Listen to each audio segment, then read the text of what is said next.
That Tuesday changed the entire course of my life. Wow. That line just hits you, doesn't it? It really does. One day, everything shifts. And that's exactly the kind of turning point we're diving into today. We've got this incredibly compelling personal story someone shared. Yeah, a really gripping narrative about, well, a relationship that goes into some pretty dark places. It's about connection, ambition, control, definitely control. And ultimately, yeah, a really calculated betrayal. It's compelling because it just peels back the layers, shows how quickly things can sour, how expectations turn into, well, demands. And how a relationship that looks supportive on the surface can hide something much, much colder underneath. So our mission here is to walk you through this whole story. We'll unpack the key moments, the motivations, the stuff simmering below the surface, and, the emotional roller coaster for the person involved. We're going to explore those points where things started to go wrong, look at the moral choices or lack thereof, and the sheer planning behind the betrayal. It gives you a lot to think about, like recognizing manipulative patterns. Definitely. And how control creeps in, especially when money and other people get involved. Okay, let's jump right in. It all starts pretty normally, actually. A chance meeting, networking mixer in Tempe. Right. Our narrator, Logan, he's just there because his friend Mason asked him, not expecting anything. Totally low stakes. And then he sees Claire. Ah, Claire. He paints this picture, effortless confidence, blonde, blazer, these really commanding eyes. Sets the scene well. And their first chat, it's a laugh over the terrible overpriced wine. He even remembers what she said. Oh, yeah. Yeah, but the label has French words on it, so we're supposed to feel fancy. Yeah.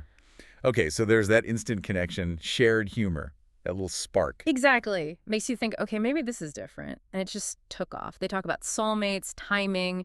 He felt like the universe was, quote, finally cutting me a break. That feeling is powerful. But the speed, it was intense. First date, just 2 days later.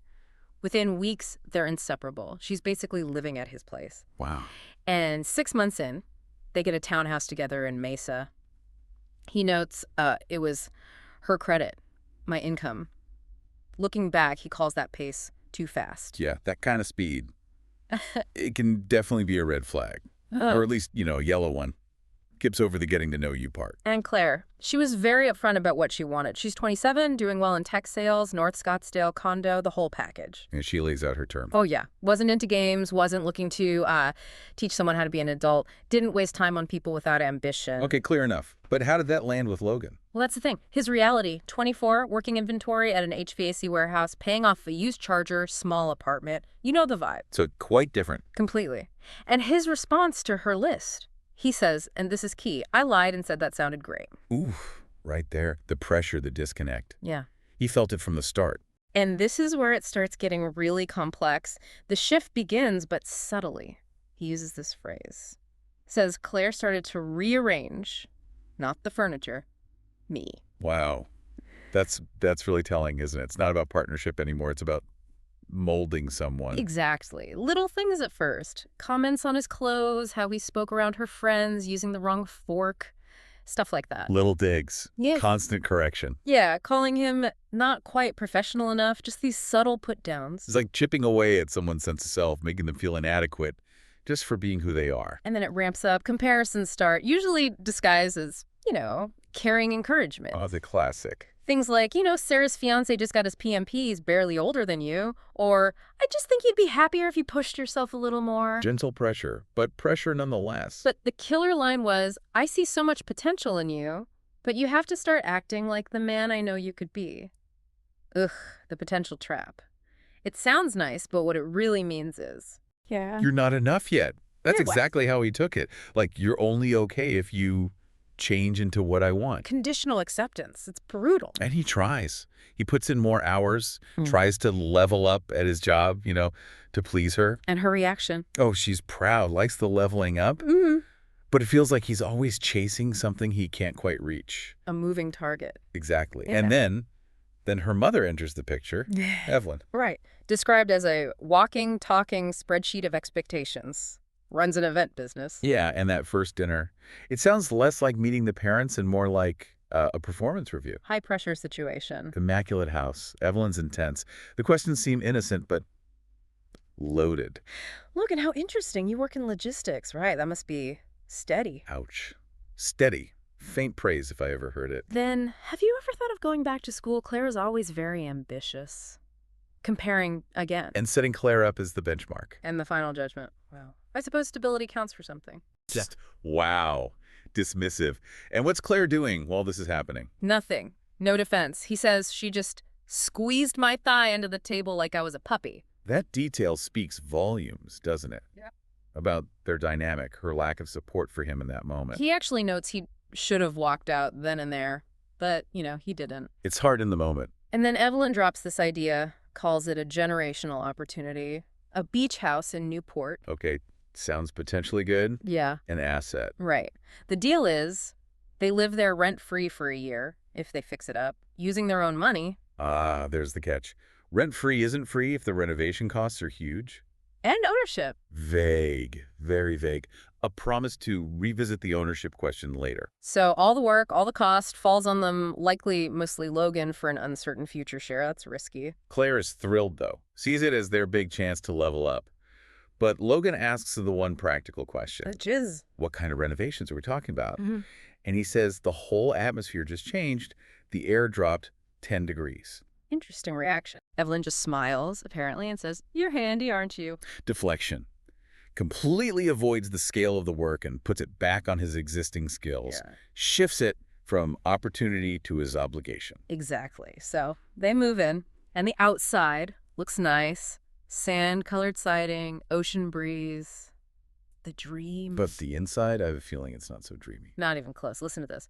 Peeling walls, water damage, a bathroom that hadn't been touched since the 80s, mold in the vents. Oh boy, a total gut job, basically. Needs serious work, serious money. For sure. And Claire's attitude. It's a project, it's our equity, and get this, Logan will learn so much doing it myself. Doing it myself, not ourselves. That's the exact point he makes. He writes, note, I, not we. That distinction is everything. It lays bare the imbalance, right? She's working her sales job from a laptop, maybe posting some Reno journey selfies. While he's working his day job, then coming home to break his back on the house till he drops, weekends at Home Depot, watching tutorials, getting injured. All for no pay, no ownership guarantee. Just that flimsy promise.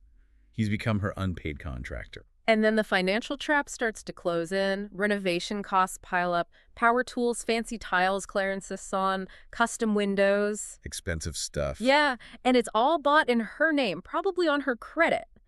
But guess who's expected to pay the bills? Logan. Yep. He raises concerns, says it's costing too much. She just brushes it off. It's an investment, babe. You think people build equity without spending a little first? Minimizing his valid concerns. And the line that keeps him going, keeps him pouring money in. Trust me, when this is done, it'll all pay off. So he's trusting her completely. His labor, his income, his future. All based on her word. While she's racking up receipts that tie her to the house. It's chilling when he looks back. He says, I didn't see that what we were building wasn't a home. It was her leverage over me. Wow. That's a heavy realization. And then just when you think it can't get worse, the floor drops out. 6 months into this nightmare renovation, Logan gets laid off. Oh no. Company merger, restructuring. Classic scenario. He tells Claire, they're standing in the middle of the gutted kitchen, and her reaction, it's stark. No sympathy, no support. None. Yeah. Just this cold, detached response. Okay, well, you've got more time now to focus on the house. Oh, that's brutal. Just zero empathy. Her focus is purely on the renovation project, not her partner's well-being. It's a massive turning point, emotionally. And she doesn't stop there. Goes behind his back, calls Evelyn. Let me guess. More help is offered, but with strings. Exactly. A $10,000 check arrives. Not a gift, though. Comes with a typed letter from Evelyn. Cold. Transactional. What did it say? Logan, this is a loan. Use it wisely. There are expectations attached. So now he's not just indebted with his labor and spending, he's financially indebted to the family.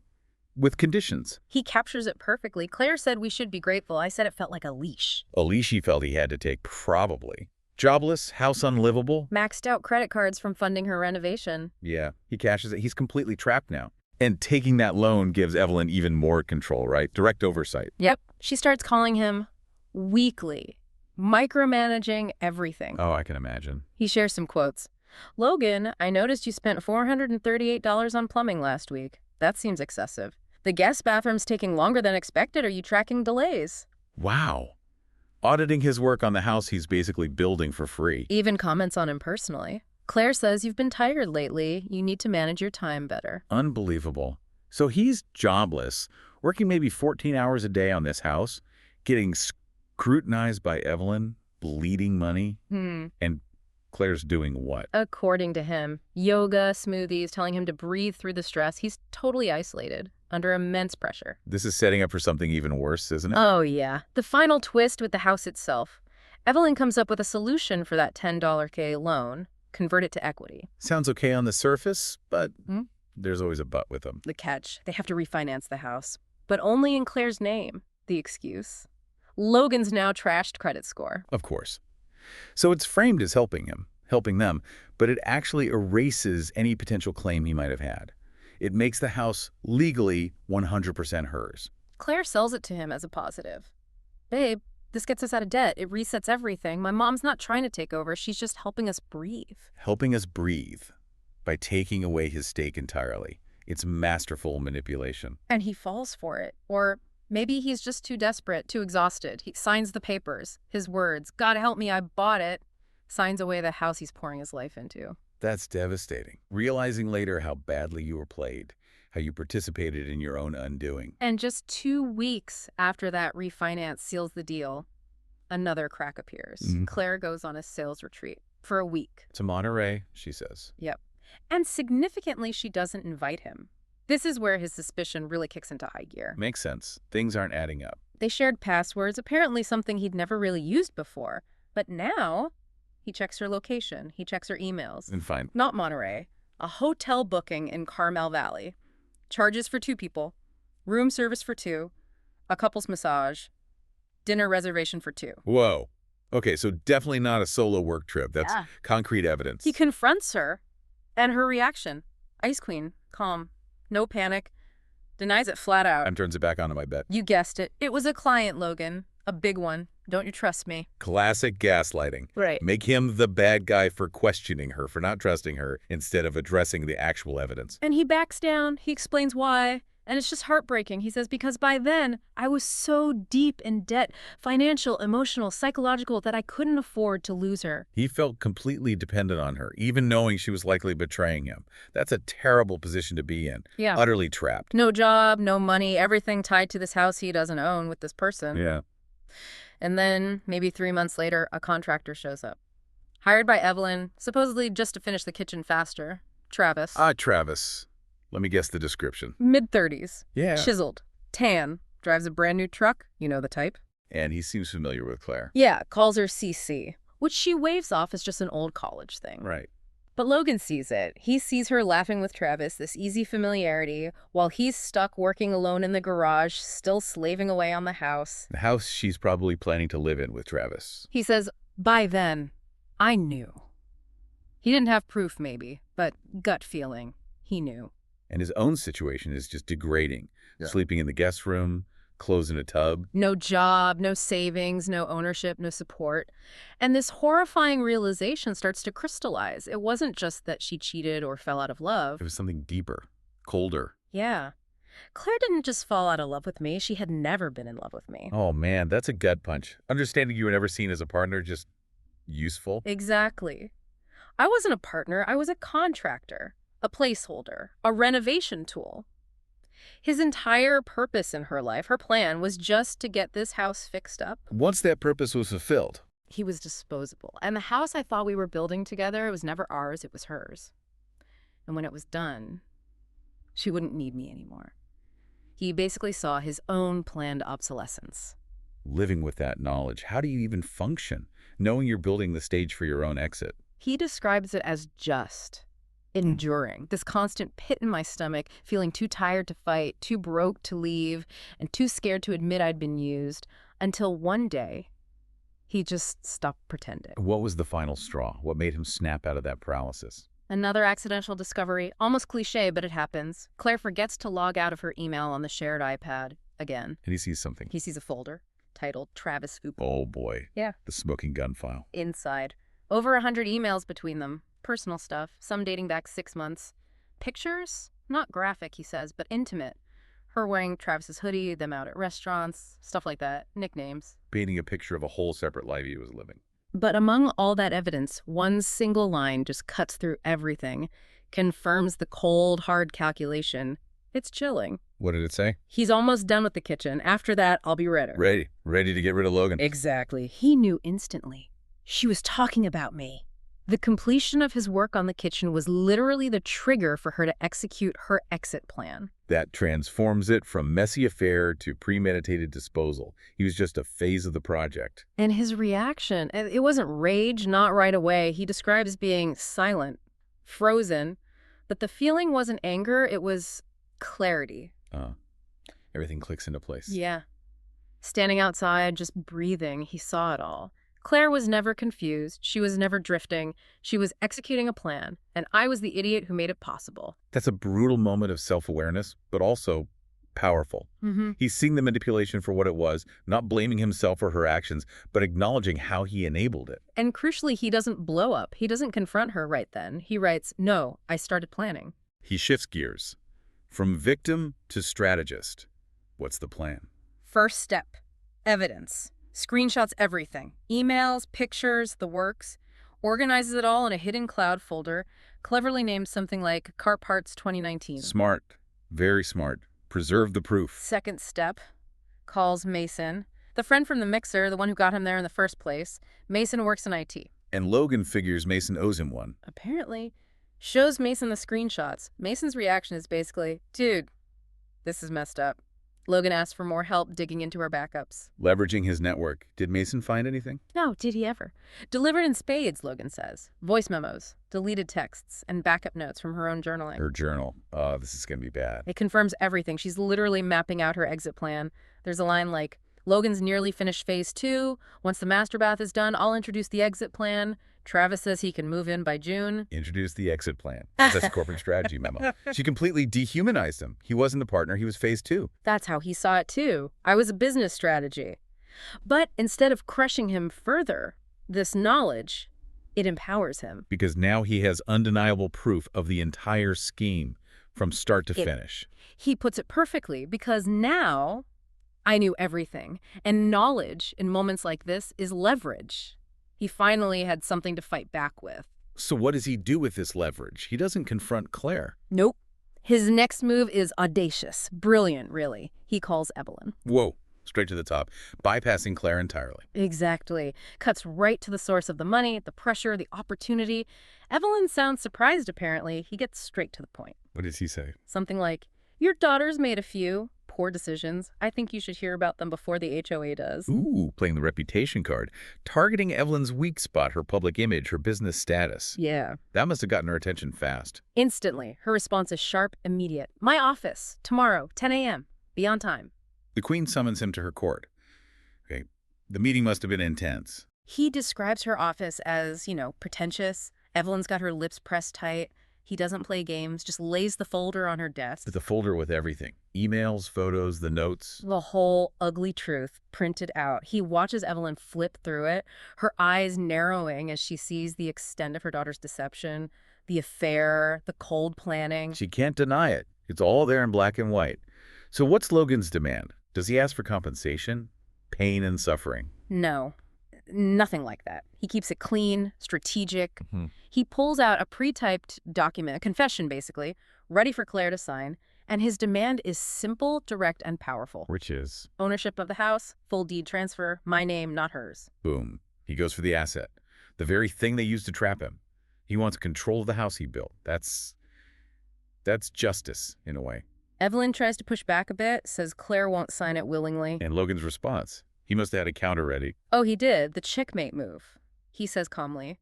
Then maybe she'd rather the board see what kind of businesswoman she raised. Hits her right where she lives. Threatens her reputation, her standing. He saw that flicker of panic in her eyes, he said. That's all it took. Game over. The resolution was incredibly fast. She folded. Completely. The very next day, a courier shows up at the house with a notary and the deed transfer papers, already signed by Claire. Wow. Evelyn must have laid down the law, sign it, or face the consequences. He got the house. He got the house. Claire disappears for 2 weeks. Doesn't even come back to get her stuff initially. He's just alone in this house he built. Must have been a strange feeling. Vindication, maybe, but also emptiness. He describes the quiet differently. Not the tense quiet from before, but the kind of quiet that doesn't hurt, it heals. He starts reclaiming the space. How so? Physically erasing her, repainting walls, taking down her little quote things, changing pillows, removing the lights she used for her Instagram posts, making it his. Symbolically important. Yeah. Wiping the slate clean, removing the traces of the lie. And then he makes his final move with the house. He doesn't keep it. Nope. Puts it straight on the market. It sells fast. Closes for $900,000. Good price. And considering he probably got it for just the value of the land plus renovation costs. He walks away with about $300K profit. Tax-free. Incredible. He turned the instrument of his exploitation into his financial freedom. That's quite the turnaround. And Claire, does she ever reach out again? She does. Almost poetically, it's a Tuesday. Almost exactly 1 year after they first met at that mixer. A text message. Yes. Hey, can we talk? After everything. The nerve. What does Logan do? His response is perfect. Measured, final. He replies, sure, let me show you something first. And sends. A picture of the SLD sign in front of the beach house. Mic drop. A single photo saying everything that needs to be said. No anger, just facts. It's over. You lost. He reflects on that sign. For him, it meant closure, freedom, moving on. But for her, it meant the house, the ultimate goal of her whole scheme, was never really hers. Not in any meaningful way. She used him to get it, but she couldn't keep it. He writes, it never had been. And she was just passing through. Wow.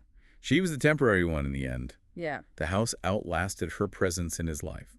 And the story wraps up with this final thought, this reflection on revenge. What is it? The best revenge is letting them live in the mess they made while you walk away clean. That resonates. He didn't get dragged down into trying to destroy her. He focused on extricating himself, getting justice for himself, and moving forward, leaving her to deal with the fallout of her own choices. Walking away clean is powerful. What a story. Just wow. Let's unpack the characters a bit. Logan's transformation is pretty remarkable, isn't it? Absolutely. He starts out hopeful, maybe a bit naive, definitely insecure enough to be swayed by Claire's ambition and expectations. He wants to be worthy. Yeah, and that desire makes him overlook so many red flags, keeps him stuck way longer than maybe he should have been. Financial dependency plays a huge role too. But the sheer weight of the betrayal, the manipulation, it forces him to change. He finds this inner resourcefulness, this strategic thinking. He goes from being the pawn to, well, flipping the whole board. He really reclaims his agency in a big way. It's impressive given how broken down he was. Then you have Claire. Based on this account, she comes across as incredibly calculated, almost pathologically ambitious maybe. Relationships seem purely transactional to her. The lack of empathy is what's staggering. The job loss reaction, the exit plan notes. It's like he wasn't even a person to her by the end, just an obstacle or a tool. It raises huge moral questions about using people like that.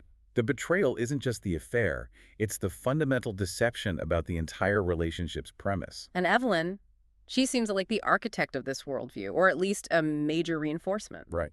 Controlling, obsessed with status and appearances, willing to play dirty with the loan, the refinance, all to protect the family image and assets, maybe even control Claire through those assets. She enables Claire's behavior and ultimately throws her under the bus or forces her hand to protect herself. It's a pretty toxic dynamic all around. This whole narrative is just such a stark, cautionary tale, isn't it? About how love, ambition, money, and control can get tangled up in really destructive ways. It really hammers home how important it is to notice those subtle shifts, those little red flags, and to understand what you're getting into financially in a relationship and, trusting your gut. Definitely. As you heard in this story, it's incredibly hard to see clearly when you're in the thick of it. Emotionally invested, maybe financially dependent, the lines get blurry. For sure. It leaves us with some big questions to mull over. Yeah, like looking back, how do you think someone like Logan could have recognized those red flags sooner? What makes it so damn difficult to see them when you're caught up in the hope or the feeling of the relationship? That's a tough one. And then there's the nature of the betrayal itself. We saw infidelity, sure, but also this deep, long-term financial and emotional manipulation. Which form of betrayal do you think ultimately caused more damage here? Good question. And maybe a final one for reflection. If you put yourself in Logan's shoes, at what point the job loss, the loan, the refinance, the first hint of infidelity, At what point would you have felt completely trapped? And thinking about his limited options then, what path do you think you might have realistically taken? Lots to think about there. It's a powerful, unsettling story, but hopefully also an insightful one. Thank you for joining us on this deep dive into Logan's experience. It was our pleasure. A difficult story, but definitely one worth examining. If the story moved you, don't forget to like and subscribe on YouTube.